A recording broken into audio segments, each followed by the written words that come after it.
আমি উৎসব মিত্র, আমি আসানসোল থেকে বিলং করি। এই নিউ রুটের ব্যাপারে আমার একটা ফ্রেন্ড আমাকে রিকমেন্ড করেছিল, আমি এখানে তারপরে আসি, আমার ট্রান্সপ্ল্যান্ট করায়। আমার এক্সপিরিয়েন্স তো ভালোই লাগলো।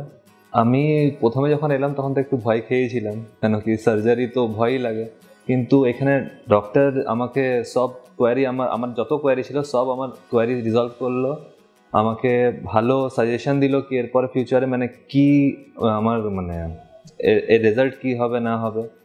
তো আমি তো স্যাটিসফ্যাক্টরি রেজাল্ট মানে অ্যান্সার তো পেলাম। আর সার্জারি এখানে মানে সার্জারি থিয়েটারে যারা আমাকে অপারেট করছিলেন ওনারা ভীষণ ফ্রেন্ডলি,